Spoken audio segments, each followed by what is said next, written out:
अध्याय 36। मेरे पास एक वैकल्पिक दुनिया में एक शहर है। C36 बिल्डिंग वर्ल्ड में वापसी। सीमा पर स्थित झेन्युआन शहर का प्राकृतिक वातावरण अपेक्षाकृत अच्छा था। इसके अधिकार क्षेत्र का 80% क्षेत्र आदिम पर्वतीय वनों से भरा हुआ था। यहाँ के पेड़ ज्यादातर शंकुधारी वन और सफेद बिर्च थे। दूर से वे जुड़े हुए और शानदार लग रहे थे। कहा जाता है कि एक वर्ष जंगल में भयंकर आग लग गई। गहरे पहाड़ों में रहने वाले लोग घिर गए। आग से छिपने की कोई जगह नहीं थी, क्योंकि हर जगह ऊंचे ऊंचे पेड़ जल रहे थे। अंत में सड़क किनारे पुलिया में रेंगकर ही वे बच सके। पहाड़ों में अधिकांश स्थानों पर यातायात असुविधाजनक था। पहाड़ जितने गहरे थे, वहां लोग उतने ही कम थे। कुछ स्थानों पर बाहरी दुनिया के साथ संचार बनाए रखने के लिए सैटेलाइट फोन की आवश्यकता थी। विशेष रूप से सर्दियों में, यदि वे बर्फ साफ करने के लिए फावड़े और बुलडोजर का उपयोग नहीं करते, तो बर्फ के नीचे दबी सड़कें अक्सर वसंत ऋतु में अप्रैल या मई तक नहीं खोली जा पाती। जिस सड़क पर वे दोनों चले वो अपेक्षाकृत सपाट थी। अक्सर लकड़ियां और चट्टानें ढोने वाली भारी गाड़ियां वहां से गुजरती थीं। जैसा कि कहा जाता है, व्यक्ति भोजन के लिए पहाड़ों पर और पानी के लिए नदियों पर निर्भर रहता था। झेन्युआन शहर के शुरुआती वर्षों में मछली पकड़ने और वानिकी उद्योग विकसित किए गए थे, जो काप और उच्च गुणवत्ता वाली लकड़ी का उत्पादन करते थे। उन्होंने एक समय देश के निर्माण में बहुत बड़ा योगदान दिया था। बाद के चरणों में, जब संसाधन समाप्त हो गए और मछली पकड़ने का उद्योग सूख गया और पेड़ों की कटाई नियंत्रित हो गई, तो स्थानीय लोगों को अनुकूलन करना पड़ा। उन्होंने अपनी क्षमताएं दिखाईं और आसपास के पहाड़ों और नदियों का उपयोग खेती, यात्रा और जंगली सब्जियों को संसाधित करने के लिए किया। इसकी वजह से बहुत से लोग अमीर अमीर बन गए। स्थानीय अमीर लोगों के पास स्थानीय क्षेत्र के साथ साथ दक्षिणी तटीय प्रांत में भी कुछ घर थे। हर साल वे प्रवासी पक्षियों की तरह उड़ते थे। हालांकि सड़क के दोनों ओर का दृश्य बुरा नहीं था, फिर भी उसे काफी देर तक देखने से थकान महसूस होने लगी। तांग जेन और जू फेंग ने समय बर्बाद करने के लिए लापरवाही से बातचीत की। आखिरकार वे एक कठिन यात्रा के बाद अपने गंतव्य पर पहुंचे। ये हरे भरे वनस्पतियों वाला एक स्थान था, जो एक आदिम स्वरूप को प्रकट करता था। कार से बाहर कूदने के बाद तांग जेन ने अपने सामने चट्टान पर झरने पर गहरी सांस ली। उन्होंने पलटकर जू फेंग की प्रशंसा की। आप वास्तव में कुछ हैं। सच में तुम्हें ऐसी जन्नत मिल गई। अगर यह सच नहीं होता कि मैं बाहर की रंगीन दुनिया को छोड़ना बर्दाश्त नहीं कर पाता, तो मैं वास्तव में यहाँ एकांत में रहने और सेवानिवृत्त होने के लिए आना चाहता। जू फेंग को ऐसा लग रहा था जैसे उसने कोई भूत देखा हो। एकांत में रहना ऐसा जीवन नहीं लगता जिसे आप जैसा सामान्य व्यक्ति सहन कर सके, है ना? मुझे डर है कि 1 महीने से भी कम समय में तुम रोओगे और चिल्लाओगे कि तुम जाना चाहते हो, ठीक है? तांग जेन शर्मिंदगी में मुस्कुराई और खंडन नहीं किया। वह अपने चरित्र को भली भांति जानता था। वह निश्चित रूप से दुनिया को छोड़कर एकांत में नहीं रहेंगे। पब फ्यूचर द्वारा विज्ञापन जू फेंग यहाँ के वातावरण से बहुत परिचित थे। उनके मुताबिक वह पहले भी यहाँ भालुओं से लड़ने आए थे। उनमें से एक भालू तो बड़े जल भैंसे से भी बड़ा था। 10 से अधिक बार गोली लगने के बाद भी इसकी सांसें नहीं रुकी। अंत में इसे फिर भी जंगली सुअर के भाले से मारकर मार डाला गया। वे दोनों घास फूस से ढके बजरी वाले रास्ते पर चले। वे पूरे रास्ते करवट लेते रहे और अंत में लट्ठों से बने एक लकड़ी के घर के सामने रुक गए।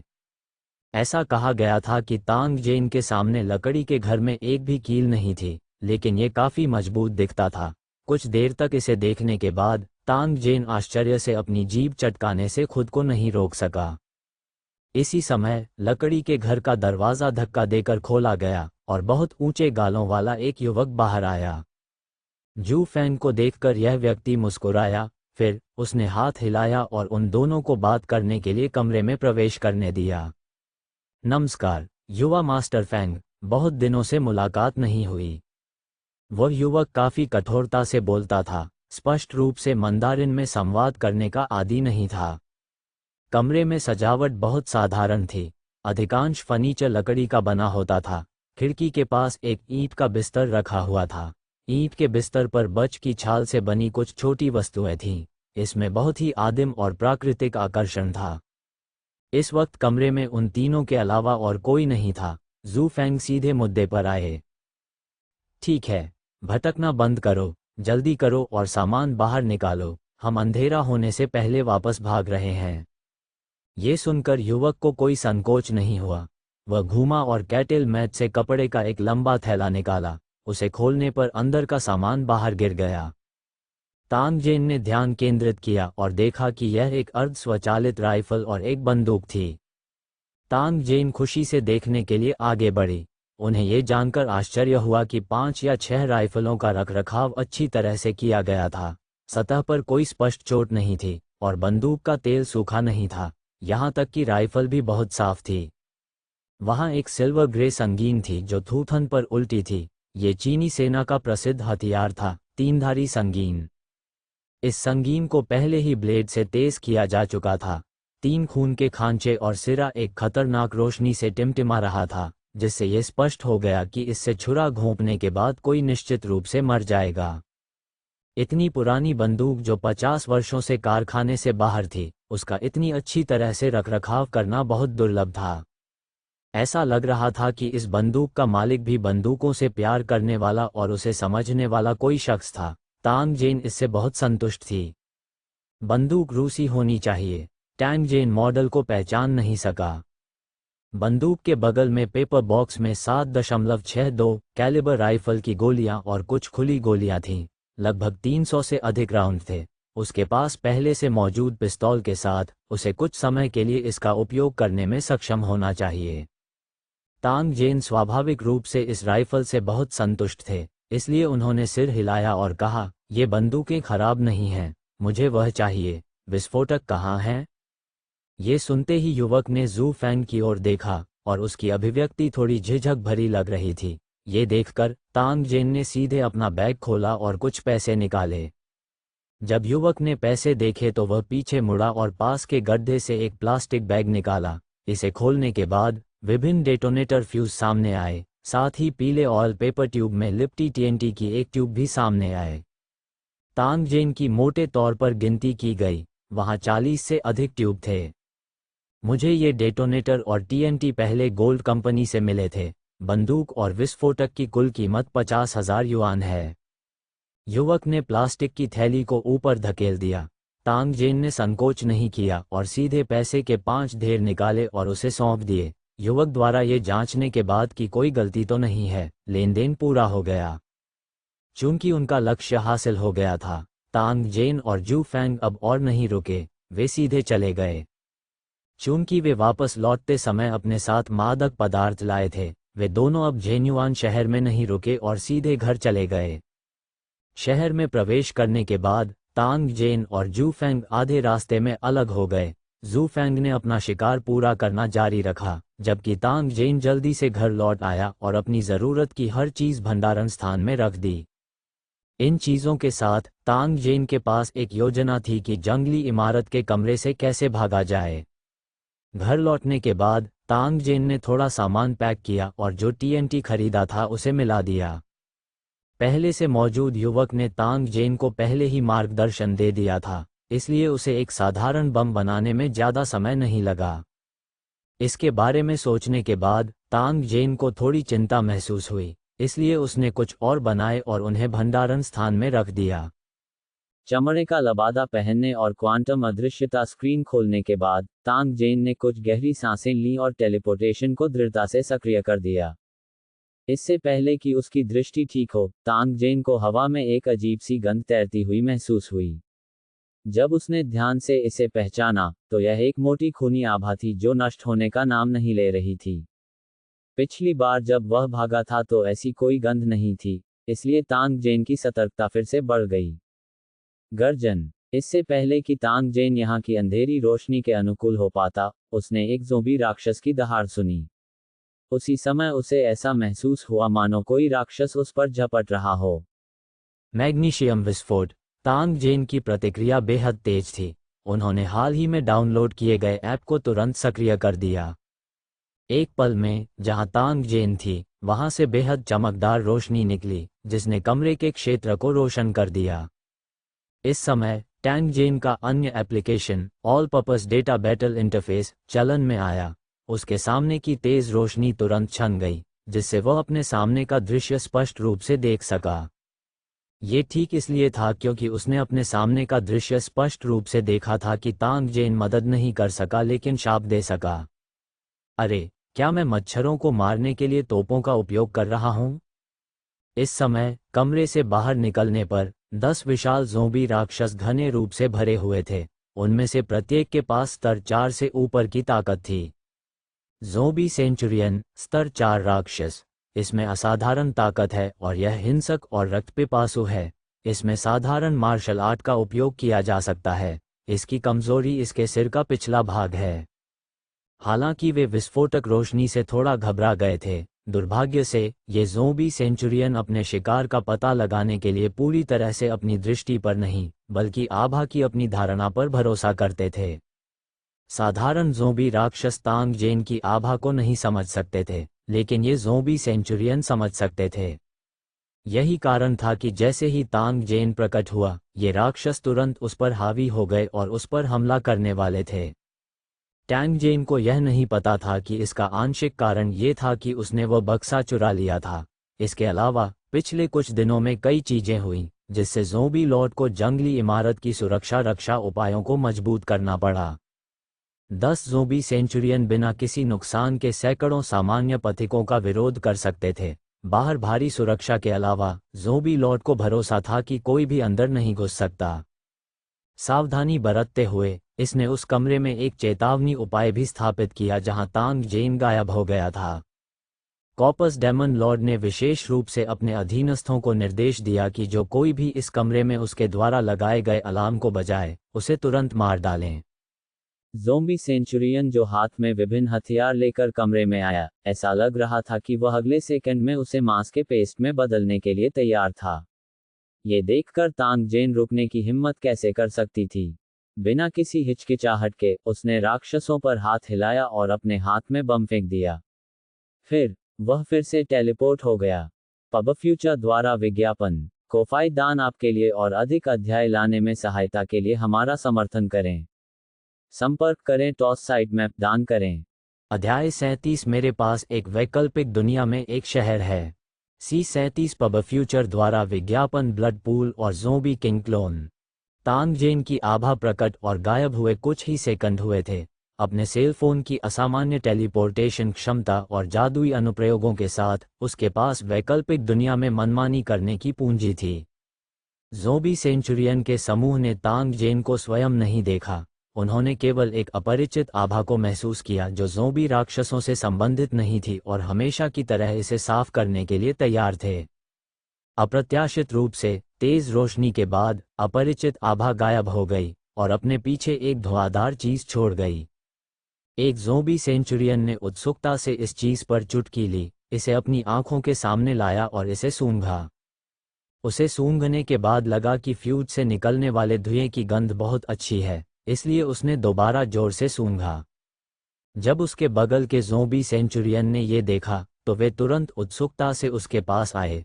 फिर इन ज़ोंबी सेंचुरियनों ने इस धूम्रपान करने वाली छोटी सी चीज को ध्यान से देखना शुरू कर दिया। ज़ोंबी सेंचुरियन के लिए जो कई मीटर लंबे थे, ये चीज जो उनकी हथेलियों के आकार की भी नहीं थी, वास्तव में एक छोटी चीज थी। फ्यूज बहुत छोटा था। इस समय ये पहले ही अंत तक जल चुका था। तभी एक जोरदार धमाका हुआ। इस छोटी सी चीज के अंदर से एक तेज हवा का प्रवाह और विशाल ध्वनि तरंग फूटी, जिसने इन विशाल ज़ोंबी सेंचुरियन को उड़ा दिया।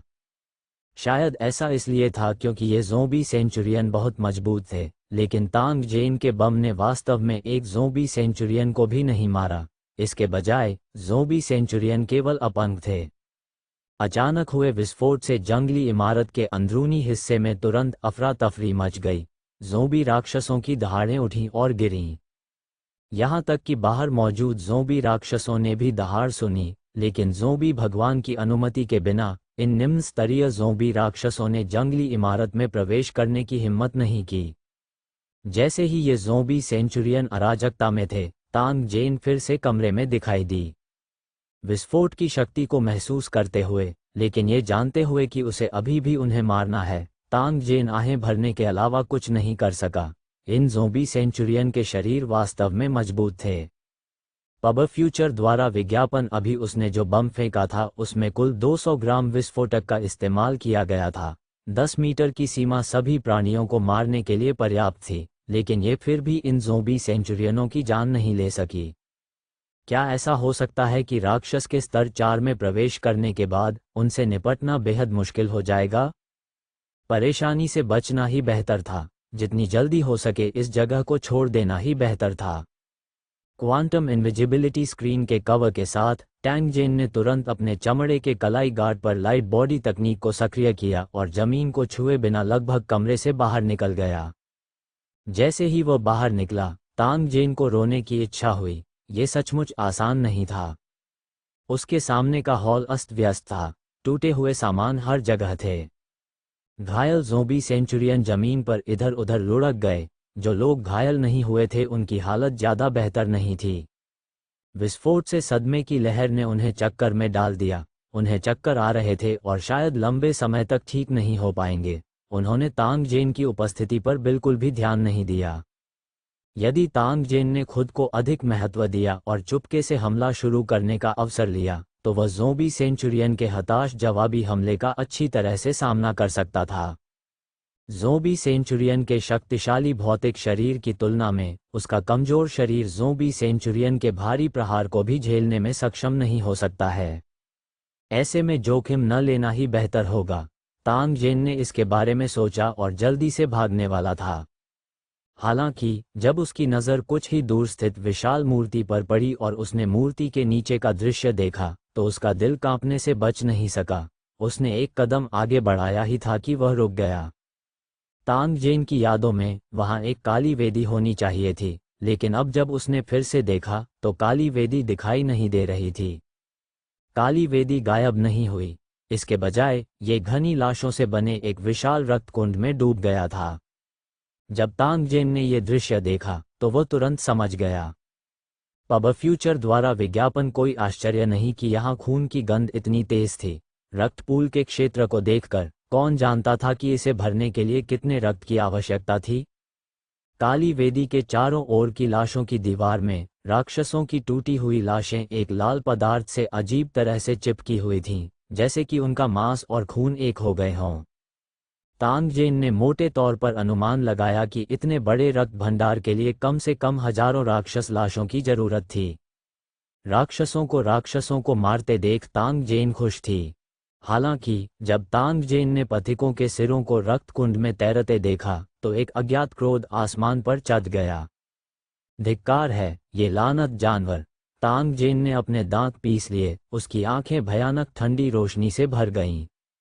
वह वास्तव में इंसानों को इतनी बेरहमी से मारा जाना बर्दाश्त नहीं कर सकता था। भले ही यह एक वैकल्पिक दुनिया हो, इससे कोई फर्क नहीं पड़ता। भले ही ये घुमक्कड़ उससे पूरी तरह असंबद्ध हों, उनके लिए इस तरह अन्याय देखना कठिन था।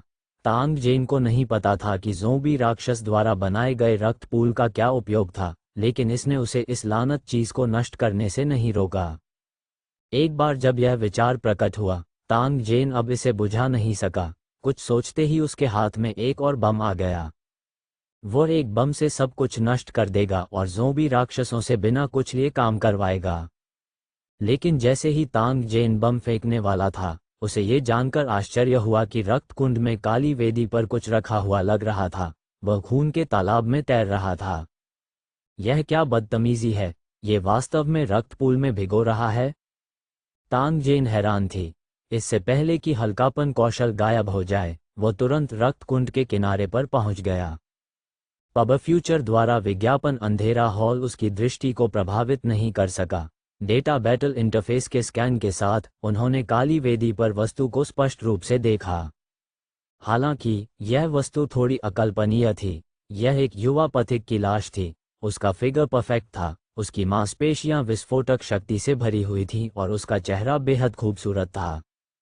अब उसका शरीर पूरी तरह से नग्न और खून से लथपथ वेदी के केंद्र में रखा गया था।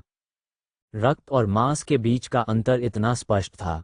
हालांकि तांग जेन को जो अजीब लगा वह ये था कि युवक के सिर और हृदय में 8 लाल रक्त वाहिकाओं को गहराई से मारा गया था। ये बहुत ही घिनौना लग रहा था। ये रक्त वाहिकाएं धीरे धीरे आंतों की दीवारों की तरह घूमती हुई काली वेदी के चारों ओर 8 मूर्तियों से जुड़ती गईं। 8 काली मूर्तियों पर घास फूस जैसा कुछ उगता हुआ प्रतीत हो रहा था। अनगिनत सिरों से गुजरने के बाद वे रक्त कुंड में गहरे डूब गए। ये जड़ जैसी चीजें भी धीरे धीरे हिलती थीं, मानो वे खून और सिर से कुछ सोख रही हों। युवक का शरीर अजीब रूनों से ढका हुआ था। जैसे जैसे रक्त लाल पाइप लगातार उसके शरीर में झिलमिलाता पदार्थ डालता गया, अजीब दौड़ें गहरे लाल रंग की चमक के साथ टिमटिमाती और झिलमिलाती रहीं। तांगजेन ने युवक की लाश को गौर से देखा। उसे हल्का सा एहसास हुआ कि यह ज़ोंबी राक्षसों द्वारा किया गया एक बहुत ही दुष्ट अनुष्ठान होना चाहिए। इसी वक्त अचानक उनके सामने एक कैप्शन आ गया। राक्षस डिटेक्टर सक्रिय हो गया था। ज़ोंबी किंग क्लोन, अपरिपक्व शरीर। एक अज्ञात छोटी दुनिया से ज़ोंबी रेस के 8 ज़ोंबी राजाओं में से एक का क्लोन, एक स्तर 4 राक्षस। रक्तपूल अनुष्ठान की खेती के माध्यम से परिपक्व होने के बाद यह एक अस्थायी शरीर हो सकता है जिसका उपयोग ज़ोंबी राजा की आत्मा के अवतरण के बाद ज़ोंबी राजा की मेजबानी के लिए किया जाता है। इसका भौतिक शरीर मजबूत और परिपूर्ण है और यह शारीरिक हमलों के प्रति अभेद्य है। अपरिपक्व शरीर का दोष ये है कि यह आत्मा के आक्रमण के प्रति संवेदनशील होता है। तांगजेन ने स्क्रीन पर परिचय देखा और तुरंत चौंक गया। ये पता चला कि ये ज़ोंबी राक्षस जंगली राक्षस नहीं थे, बल्कि एक अज्ञात छोटी दुनिया से थे। बिल्कुल उनकी तरह उन्हें भी प्रवासी माना जा सकता है। खासकर उसके सामने पड़ी लाश। ये वास्तव में ज़ोंबी राजा के लिए उस अज्ञात छोटी दुनिया में भविष्य की तैयारी के लिए तैयार किया गया एक क्लोन था जब उसकी आत्मा इस दुनिया में उतरी थी। हत्या और विनाश के अलावा ये ज़ोंबी राक्षस कुछ भी अच्छा नहीं कर सके। शायद वे सभी को ज़ोंबी राक्षसों में बदल देंगे। यदि ऐसा होता तो तांगजेन इस दुनिया में कैसे जीवित रह पाती? धिक्कार है, तुम मुझसे व्यवसाय छीन रहे हो। तुम जीने से थक गए हो। तांगजेन की आंखों में एक ठंडी रोशनी चमक उठी और उसके दिल में तुरंत हत्या का इरादा जाग उठा। उस स्थिति में वह निश्चित रूप से दूसरे पक्ष को सफल नहीं होने दे सकता। पब फ्यूचर द्वारा विज्ञापन को दान आपके लिए और अधिक अध्याय लाने में सहायता के लिए हमारा समर्थन करें। संपर्क करें। टॉस साइट मैप दान करें। अध्याय 38। मेरे पास एक वैकल्पिक दुनिया में एक शहर है। C38 पब फ्यूचर द्वारा विज्ञापन आत्मा का अवतरण। ज़ोंबी किंग क्लोन बहुत शक्तिशाली था। ये केवल स्तर 4 का अपरिपक्व शरीर था, लेकिन इसमें पहले से ही एक असामान्य सुरक्षा थी जो शारीरिक हमलों के प्रति अभेद्य थी। एक बार जब इसकी खेती की गई तो क्या ज़ोंबी राजा की आत्मा शरीर में प्रवेश करने पर और भी असामान्य नहीं होगी? नहीं, उसे परिपक्व होने से पहले इसे पूरी तरह से नष्ट करना होगा। हालांकि तांगजेन को समझ नहीं आ रहा था कि ज़ोंबी किंग क्लोन को कैसे नष्ट किया जाए। मॉन्स्टर डिटेक्टर ने पहले ही बता दिया था कि यह ज़ोंबी किंग क्लोन अजेय था। यहाँ तक कि अगर उसने उस अतुलनीय तेज बैंगनी छोटी तलवार को निकाल भी लिया तो भी वह उसे कोई नुकसान नहीं पहुंचा पाएगा।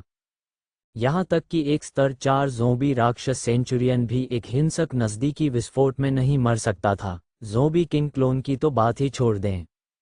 राक्षस डिटेक्टर ने पहले ही संकेत दे दिया था कि यदि वह इस राक्षस को चोट पहुंचाना चाहता है तो उसे आत्मा हमले का उपयोग करना होगा, लेकिन उसके पास आत्मा हमले की कोई विधि नहीं थी। यदि उसे सोल हमले का उपयोग करने की आवश्यकता थी तो क्या इसका मतलब ये था कि ज़ोंबी किंग क्लोन, जिसने अभी तक ज़ोंबी किंग की आत्मा की मेजबानी नहीं की थी, उसके पास पहले से ही अपनी आत्मा थी? तांगजेन ने भौहें सिकोड़ ली और एक पल के लिए विचार किया। फिर जैसे ही उसने जल्दी से अपने सेल फोन पर एक ऐप खोला, उसकी अभिव्यक्ति चमक उठी। Adjustable neural organ infrasonic generator के 2 मोड थे। दोनों मोड अलग अलग लक्ष्यों के लिए थे और प्रत्येक मोड के लिए अलग अलग हर्ट्ज थे। ऐप में परिचय को देखते हुए तांगजेन ने अपनी आंखें सिकोड़ लीं।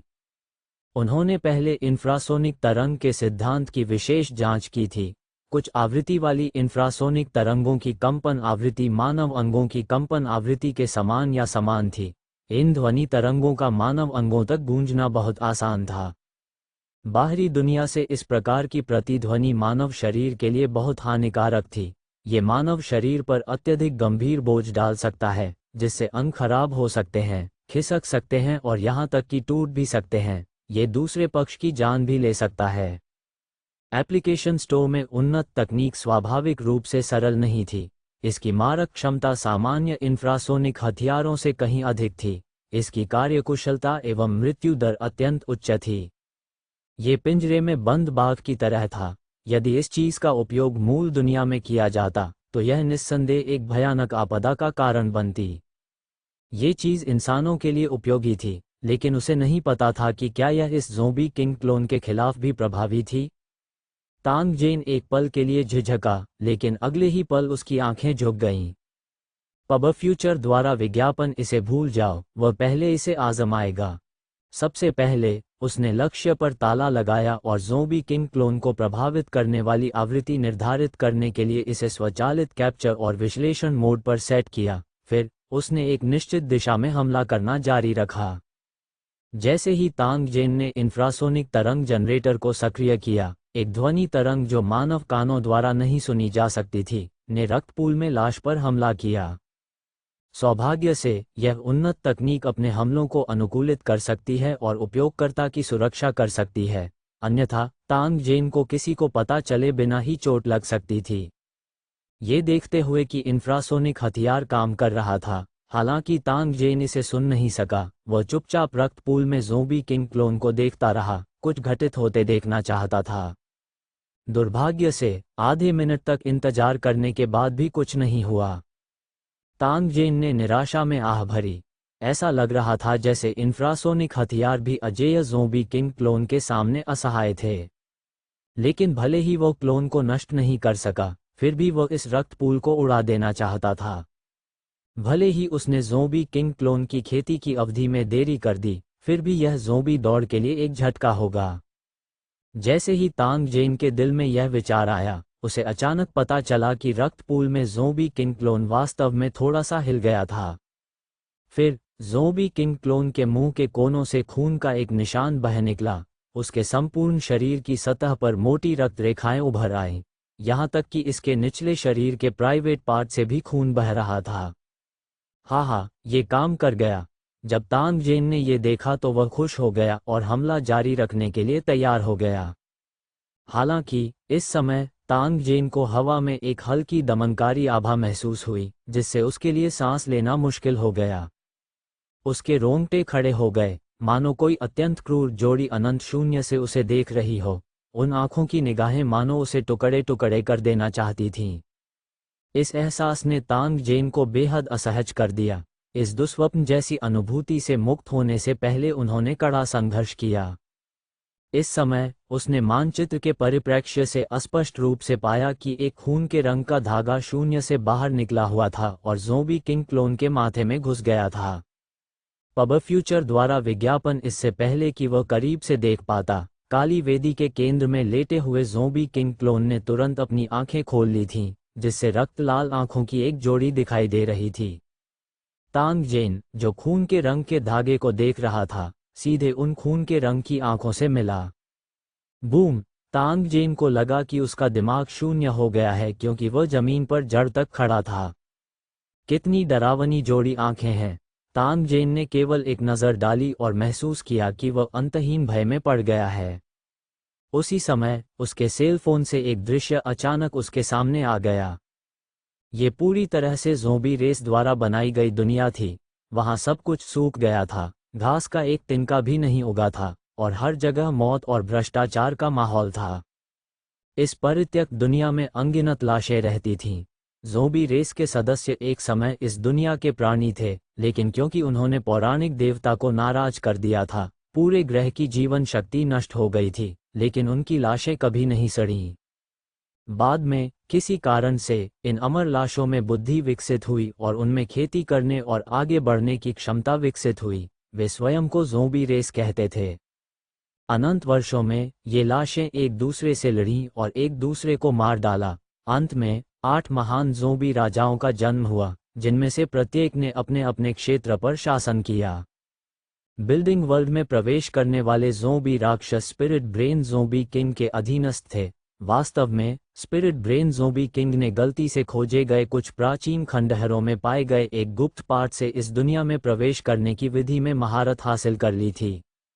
बैककोट, इस दुनिया की रहस्यमय शक्ति के कारण दूसरी दुनिया से कोई भी मेहमान जो इस दुनिया में प्रवेश करता है, उसके दिमाग में एक मस्तिष्क मन का बन जाता है, वह अपनी मूल चेतना खो देता है और इस दुनिया का एक राक्षस सदस्य बन जाता है।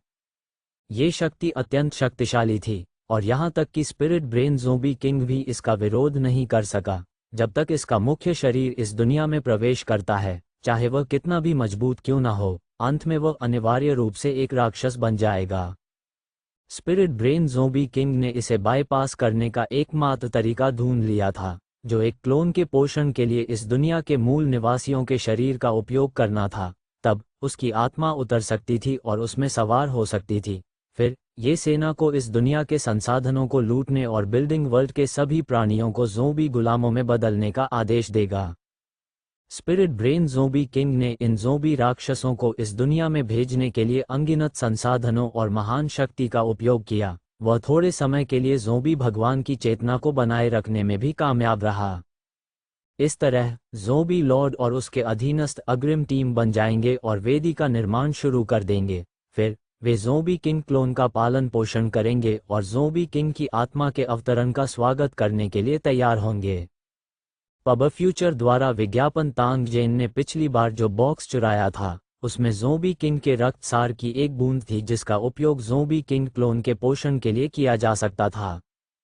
तांग जेन द्वारा बॉक्स चुराए जाने के बाद ज़ोंबी राजा के रक्त सार के बिना ज़ोंबी लॉर्ड केवल ज़ोंबी राजा के रक्त सार को बदलने के लिए अपने स्वयं के रक्त सार का उपयोग कर सकता था। हालांकि ज़ोंबी किंग क्लोन की खेती ज़ोंबी किंग के रक्त सार द्वारा खेती किए गए क्लोन से कहीं कम थी। जैसे ही तांग जेन ने ये देखा, उसे अपने सिर में दर्द महसूस हुआ। फिर निरंतर छवियां गायब हो गईं। तांग जेन के कानों में एक परिचित खर्राटे की आवाज़ सुनाई दी, लेकिन इससे उसकी छाती अनायास ही कड़ी हो गई और उसने मुंह से खून उगल दिया। इंफ्रासाउंड जनरेटर अचानक जबरदस्ती बंद हो गया और उसका शरीर अनायास ही रक्त कुंड में गिर गया। मैं विश्वास नहीं कर सकता कि वास्तव में एक प्राणी मौजूद है जो मेरे क्लोन को नुकसान पहुंचा सकता है और यहां तक कि मेरी यादों को भी पढ़ सकता है। कितना चौंकाने वाला गंदा प्राणी है। ज़ोंबी किंग क्लोन के मुंह से एक ठंडी और क्रूर आवाज आई। इसकी रक्त लाल आंखें भी तांग जेन को ध्यान से देखती थीं। उनकी आंखों में आश्चर्य और पूर्ण अवमानना का निशान था, जैसे कि वह एक चींटी को देख रही हो। ये कहने के बाद ज़ोंबी किंग क्लोन ने अब तांग जेन की ओर नहीं देखा। उसने अपनी आंखें बंद कर ली और हिलना बंद कर दिया। हालांकि रक्त कुंड में 8 मूर्तियों के तंबू एक ही समय में तांग जेन की ओर चुपचाप घूम गए। एक पल के लिए सिर खून के कुंड में लुढ़क गए, मानो अनगिनत सिर तांग जेन की ओर बढ़ गए हों। हर सिर की अभिव्यक्ति अतुलनीय रूप से दर्दनाक और क्रूर थी। सिर को धीरे धीरे अपनी ओर बढ़ता देख तांग जेन, जो रक्त कुंड में गिर गया था, घबरा गया। उसने खुद को रक्त कुंड के नीचे से ऊपर उठाने के लिए अपनी बांह का इस्तेमाल किया, लेकिन जैसे ही उसकी हथेली ने रक्त कुंड की जमीन को छुआ, उसे महसूस हुआ कि रक्त कुंड का तल थोड़ा अजीब था। वह चिकने कंकड़ जैसी वस्तुओं से ढका हुआ प्रतीत होता था। उसी समय उसके गले में लटका हुआ सेल फोन फिर से धीरे से कंपन हुआ। ये दृश्य बहुत परिचित था। इस समय टैंग जेन कैसे अनुमान नहीं लगा सकता था कि रक्त पूल के तल पर क्या था। अगर तुमने मुझे चोट पहुंचाने की हिम्मत की, तो मैं तुम्हें इसकी कीमत चुकाऊंगा। टैंग जेन, जो खून के कुंड में पड़ा हुआ था, उसका चेहरा गंदे खून से भरा हुआ था। वह अपने दिल में सेल फोन पर गरजा, अवशोषित, ये सब अवशोषित। बूम! ऑर्डर प्राप्त करने के बाद सेल फोन अवशोषण शुरू होने का इंतजार नहीं कर सका। गति आश्चर्यजनक थी। जैसे ही सेल फोन पागलपन से अवशोषित हो गया, रक्त पूल के तल पर मोती वास्तव में तुरंत खाली हो गए। 8 काली मूर्तियां जिन्होंने मूल रूप से तांग जेन की ओर अपने जाल फैलाए थे, वास्तव में एक साथ एक अजीब सी चीख निकाली। उनके शरीर के सभी तंबू रक्त कुंड से बाहर उड़ गए और अनगिनत सिर फड़फड़ाने लगे क्योंकि वे तांग जेन पर जमकर झपटे। उसी समय काली वेदी ने भी एक विस्फोट किया। पब फ्यूचर द्वारा विज्ञापन को फायदान आपके लिए और अधिक अध्याय लाने में सहायता के लिए हमारा समर्थन करें। संपर्क करें टॉस साइट मैप, दान करें। अध्याय 39। मेरे पास एक वैकल्पिक दुनिया में एक शहर है। C39 ज़ोंबी किंग क्लोन जिसे एक चींटी ने मार डाला। नीच चींटी, तुम मौत को दावत दे रही हो। ज़ोंबी किंग क्लोन की क्रोधित आवाज फिर से सुनाई दी। इस बार उसका शरीर धीरे धीरे हवा में तैरता हुआ अचानक खड़ा हो गया। उसके रक्तवर्ण लंबे बाल तुरंत बहुत लंबे हो गए।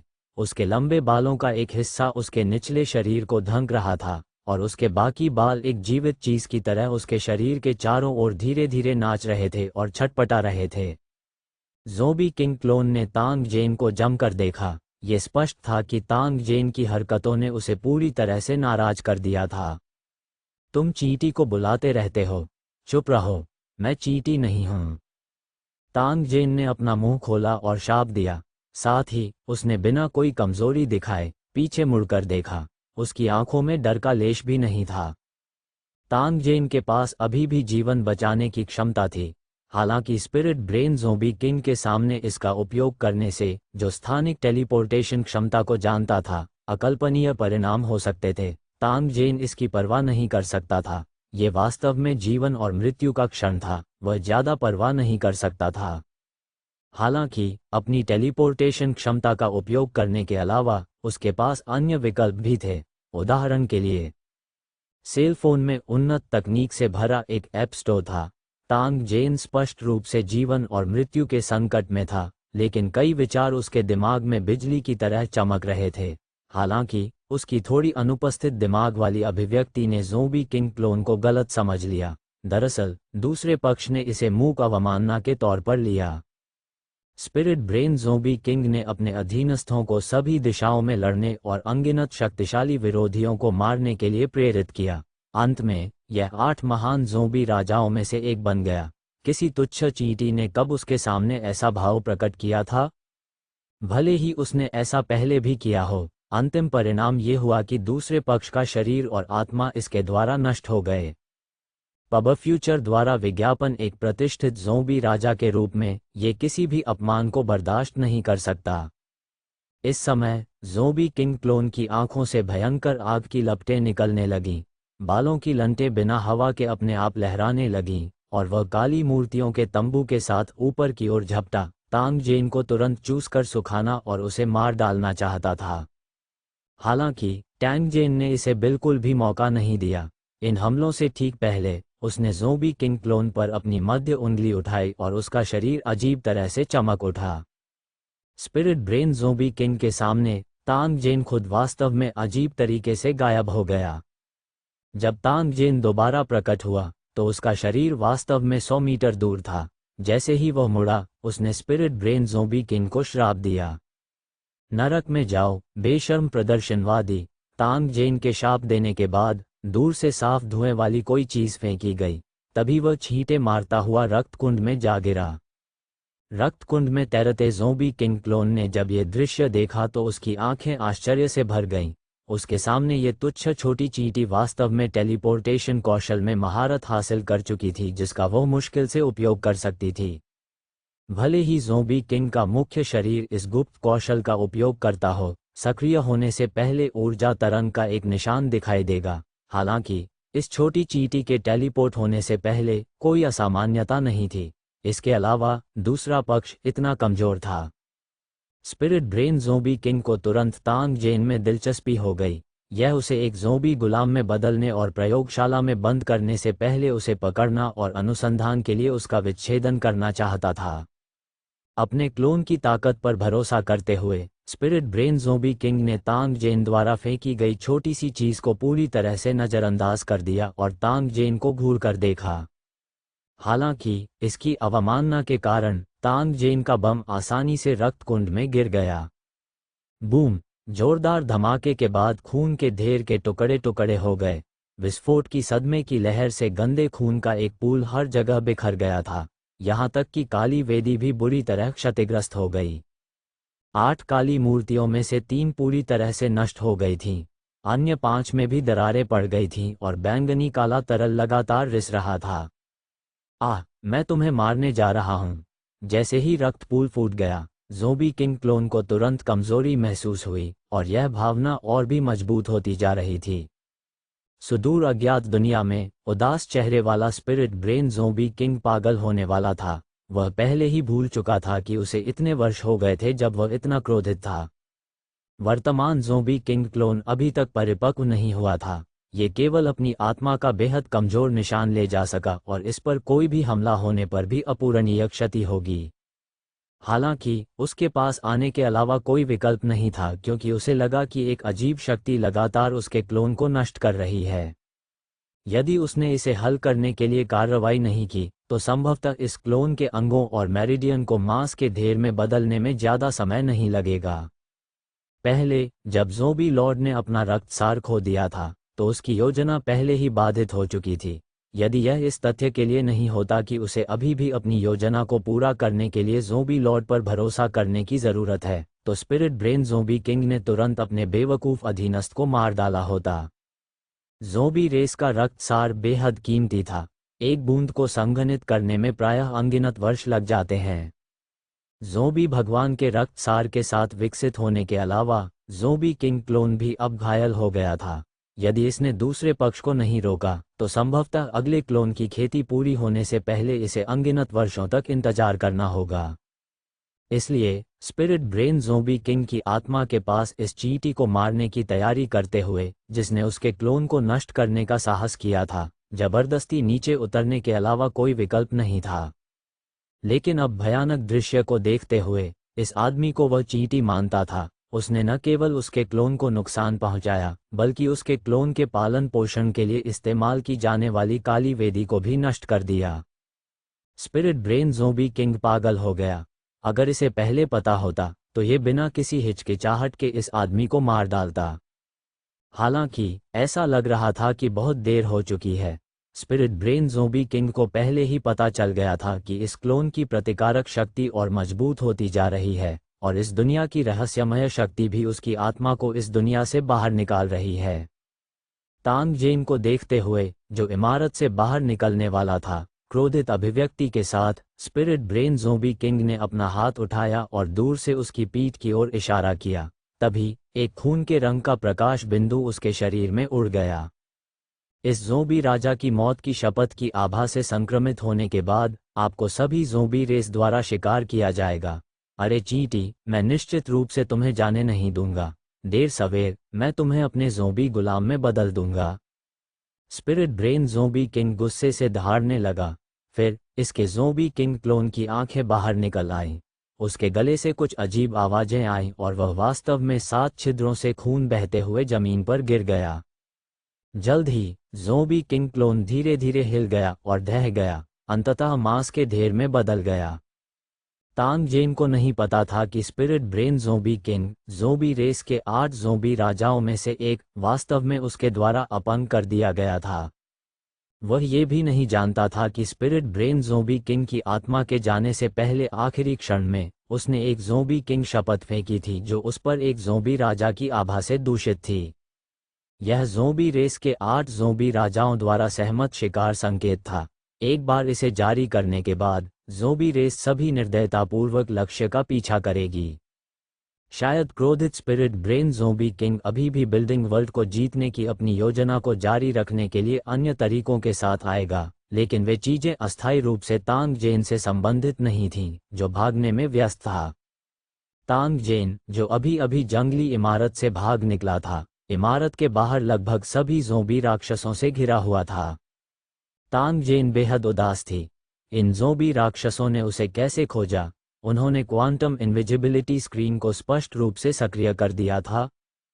पिछली बार जब वह जंगली इमारत में घुस गया था तो इन ज़ोंबी राक्षसों को अभी तक उसका पता नहीं चला था, लेकिन अब ऐसा लग रहा था कि वह सभी ज़ोंबी राक्षसों का कट्टर दुश्मन बन गया है। उन सभी ने अपनी लाल आंखें चौड़ी की और बुरी तरह से उस पर झपट पड़े। ऐसा लग रहा था कि वे उसे जीवित निगल जाना चाहते थे। हालांकि ये ज़ोंबी राक्षस उसे देख नहीं सकते थे, वे उसकी स्थिति पर ताला लगा सकते थे। सेबर शील्ड घोस्ट सोल्जर्स ने अपने हथियार उठाए और उसके चेहरे को कुचलने की कोशिश की, जबकि ज़ोंबी तीरंदाजों ने अपने फटे हुए युद्ध धनुष को उठाया और बेतरतीब ढंग से गोली मार दी। तांग जेन की वर्तमान उपस्थिति उतनी ही दयनीय थी जितनी हो सकती थी। तांग जेन ने बैंगनी रंग की छोटी तलवार निकाली जिसका नाम उन्होंने पर्पल लाइटनिंग रखा और चकमा देते ही पलटवार किया। यदि उसने अपने काले लबादे की रक्षा नहीं की होती तो वह चोटों से घिर गया होता, पब फ्यूचर द्वारा विज्ञापन को फायदेमंद आपके लिए और अधिक अध्याय लाने में सहायता के लिए हमारा समर्थन करें। संपर्क करें तो साइट मैप दान करें। अध्याय 40 मेरे पास एक वैकल्पिक दुनिया में एक शहर है। C40 ज़ोंबी सेना से बचो। बैंगनी बिजली की तीक्ष्णता वास्तव में असाधारण थी। ज़ोंबी राक्षस का लचीला और मजबूत शरीर वास्तव में पर्पल लाइटनिंग की कटिंग को रोकने में असमर्थ था। तलवार आसानी से ज़ोंबी राक्षस के शरीर में घुस गई। हाथ में एक धारदार हथियार के साथ टैंग जेन, जो लेवल 2 पर था, पहले ही 4 सेबर शील्ड घोस्ट सोल्जर्स को मार चुका था। पिछली बार की तुलना में जब वह उन सेबर शील्ड घोस्ट सोल्जर्स से निपटने के लिए योजनाओं पर भरोसा कर रहा था, तांग जेन इस बार वास्तव में करीबी मुकाबले में लड़ रहा था। जीवन और मृत्यु के बीच चौंकाने वाली लड़ाई ने तांग जेन का खून खौला दिया। उसके आसपास कम से कम सैकड़ों ज़ोंबी राक्षस मौजूद थे। तांग जेन ने जिन 4 सेबर शील्ड घोस्ट सोल्जर्स को मारा, वे कुछ भी नहीं थे। अक्सर जैसे ही वह एक ज़ोंबी राक्षस को मारता था, अगला राक्षस अधीरता से दौड़ पड़ता था। धिक्कार है, मैंने कौन सा पाप किया है? तांग जेन के मुंह का स्वाद खून जैसा था। घिरे होने के कुछ ही मिनटों में वह पहले ही अनगिनत भारी प्रहार झेल चुका था। लगभग हर हमला एक मजबूत वयस्क व्यक्ति को कुचलकर मार सकता है। आखिरकार इन राक्षसों के पास शक्तिशाली ताकत थी जो सामान्य मनुष्यों से कहीं अधिक थी। ये सब काले लबादे की सुरक्षा के कारण था कि वह मांस का पेस्ट नहीं बन गया, लेकिन इसका मतलब यह नहीं था कि तांग जेन ठीक था। ऐसा इसलिए था क्योंकि काले लबादे में काटने और छेदने से होने वाली क्षति के खिलाफ बहुत अच्छी सुरक्षा थी, लेकिन भारी हमलों के खिलाफ ये थोड़ा शक्तिहीन लग रहा था। काले लबादे के माध्यम से ताकत को अभी भी हल्का सा महसूस किया जा सकता था, हालांकि यह बहुत कमज़ोर था। तांग जेन तब तक सदमे में था जब तक कि उसे लगभग खून की उल्टी नहीं हो गई। मुझे जल्द से जल्द भागने का रास्ता सोचना होगा, अन्यथा एक बार जब मैं थक जाता हूँ तो मैं केवल टेलीपोर्ट करना चुन सकता हूँ। लेकिन ज़ोंबी राक्षसों के बीच टेलीपोर्टिंग स्पष्ट रूप से एक अच्छा विचार नहीं है। पब फ्यूचर द्वारा विज्ञापन तांग जेन ने भागने का रास्ता सोचते हुए जल्दी से लाशों के हमलों को चकमा दे दिया। तांग जेन ज़ोंबी किंग क्लोन के सामने टेलीपोर्ट कर सका और ज़ोंबी किंग क्लोन से लगभग 100 मीटर दूर लौट सका। इसका कारण ये था कि उसने 500,000 सोने के सिक्कों के प्लग इन को डाउनलोड और सक्रिय कर लिया था जैसे ही उस पर हमला होने वाला था। शुरुआती स्तर का नक्शा इंस्टेंट ट्रांसमिशन प्लग इन उपयोगकर्ता को मानचित्र में कहीं भी टेलीपोर्ट करने की अनुमति देता है। इसे हर घंटे में एक बार इस्तेमाल किया जा सकता है। डाउनलोड कीमत 500,000 सोने के सिक्के है। 500,000 से अधिक सोने के सिक्के जो उसने अभी अभी रक्त कुंड में प्राप्त किए थे तुरंत भस्म हो गए। ज़ोंबी राक्षस के रक्त पूल को नष्ट करने और एक और जीवन रक्षक कौशल प्राप्त करने के बाद तांग जेन को लगा कि यह इसके लायक है। दुर्भाग्य से मानचित्र टेलीपोर्टेशन का उपयोग अभी अभी हुआ था और कूलडाउन का समय अभी तक नहीं आया था, इसलिए कोई उम्मीद नहीं थी। तांग जेन केवल दूसरा रास्ता खोज सकती थी। किसी भी दुर्घटना को रोकने के लिए उसने पहले ही भंडारण स्थान में कई जीवन रक्षक वस्तुएं भर दी थीं। उन्होंने अंतरिक्ष से एक के बाद एक बम निकाले और चकमा देते ही उनमें आग लगा दी। फिर उसने उन्हें अधिक सघन रूप से भरे ज़ोंबी राक्षसों वाले स्थानों पर बेतरतीब ढंग से फेंक दिया। जिस समय उसने बम फेंका, उसी समय उसने इंफ्रासोनिक तरंग हमले को भी सक्रिय कर दिया और अंधाधुंध हमला शुरू कर दिया। ज़ोंबी राक्षसों के बीच एक के बाद एक विस्फोट की आवाज़ें सुनाई दीं। अनगिनत ज़ोंबी राक्षस आकाश में उड़ गए और फिर भारी मात्रा में गिरे। लगभग हर जगह जहां तांग जेन प्रवेश करती थी, वहां बम से एक खाली जगह साफ हो गई थी। घास ज़ोंबी राक्षसों के अंगों और कीमा से भरी हुई थी। कुछ स्तर 2 ज़ोंबी राक्षस भी बमों से मारे गए। हालांकि अब चाहे उसने कितने भी स्तर 2 राक्षसों को मार डाला हो, यह उसे स्तर ऊपर उठाने में मदद नहीं कर सका। केवल स्तर 3 राक्षसों को मारने से ही उसके स्तर की उन्नति में मदद मिलेगी। पब फ्यूचर द्वारा विज्ञापन कुछ स्तर 3 ज़ोंबी राक्षस भी विस्फोट की सदमे की लहर से प्रभावित हुए, लेकिन उनमें से किसी की भी मृत्यु नहीं हुई। उनके शक्तिशाली शरीरों ने बम की मारक क्षमता को बहुत कमजोर कर दिया। दूसरी ओर तांग जेन द्वारा इस्तेमाल किए गए इंफ्रासाउंड हमले का प्रभाव पहले ही प्रकट हो चुका था। ज़ोंबी राक्षस जो पहले तांग जेन पर पागलपन से हमला कर रहे थे, पहले ही धीमे हो गए थे। उल्टी और पेशाब शुरू होने से पहले वे चलते समय दाएं बाएं हिलते थे, जिससे हर जगह बेहद बदबूदार काला तरल दिखाई देने लगता था। कुछ ज़ोंबी राक्षस तो जमीन पर भी गिर गए थे। ये बताना असंभव था कि वे मृत थे या जीवित। तांग जेन ने भी इस दृश्य को देखा। ज़ोंबी राक्षसों के घेरे में एक अंतर देखकर वह इस अवसर को कैसे चूक सकता था। उसने तुरंत पर्पल लाइटनिंग को पागलपन से लहराया और जबरदस्ती एक खूनी रास्ता खोल दिया। जैसे ही तांग जेन को लगा कि वह भागने वाला है, एक राक्षस जैसे युद्ध घोड़े ने उसका रास्ता रोक दिया। ये युद्ध घोड़ा लंबा और मजबूत था, इसका पूरा शरीर मांसपेशियों से भरा हुआ था, साथ ही ये भारी घोड़े के कवच से ढका हुआ था। इसकी रक्त लाल जानवरों की आंखों से खून के प्यासे हत्या के इरादे का पता चला जो केवल क्रूर जानवरों में ही होता था। भारी कवच पहने एक शूरवीर घोड़े पर बैठा था। उसके हाथ में एक बेहद चौड़ा 3 मीटर लंबा लोहे का भाला था जो खून के रंग की ठंडी रोशनी से भरा हुआ था। ज़ोंबी वारहॉज स्तर 3 राक्षस। इसमें हिंसक स्वभाव और अद्भुत सहन शक्ति होती है। ये काटने और रौंदने के हमलों पर निर्भर करता है। इसकी कमजोरी यह है कि यह तेज रोशनी वाले विस्फोटों से डरता है। ज़ोंबी भारी घुड़सवार सेना स्तर 4 राक्षस। भारी कवच पहने हुए, इसकी रक्षा अत्यंत मजबूत है और इसकी ताकत अतुलनीय रूप से महान है। ये सरल युद्ध कौशल का उपयोग कर सकता है और इसका दोष अपर्याप्त लचीलापन है। अपनी माउंट छोड़ने के बाद इसकी युद्ध शक्ति बहुत कम हो जाती है और यह मुश्किल से ही चल पाता है। जैसे ही यह जानकारी तांग जेन की आंखों के सामने चमकी, घुड़सवार सेना ने पहले ही भारी और चौंकाने वाली आभा के साथ उस पर गोली चला दी थी। यदि वह उसके भाले की चपेट में आ जाता तो संभवतः उसका सिर तुरंत उसके शरीर से अलग हो जाता। लेवल 4 राक्षस के हमले के सामने तांग जेन अपने गार्ड को नीचा दिखाने की हिम्मत कैसे कर सकता था। इस समय चकमा देने में बहुत देर हो चुकी थी, लेकिन उसने बिजली की गति से अपने भंडारण स्थान से एक भारी ढाल निकाली और घुड़सवार सेना के स्टील भाले का सामना किया। तांग जेन ने जो ढाल निकाली वह थोड़ी अनोखी थी। यह एक ढाल से ज्यादा एक विशाल धातु की रक्षा दीवार की तरह थी। ये 2 मीटर लंबा और 1.5 मीटर चौड़ा था। बीच में एक निरीक्षण छिद्र था। तांग जेन ने इसे वेल्ड करने के लिए विशेष रूप से उच्च गुणवत्ता वाला स्टील खरीदा था। इस रक्षात्मक ढाल का वजन 230 पाउंड था।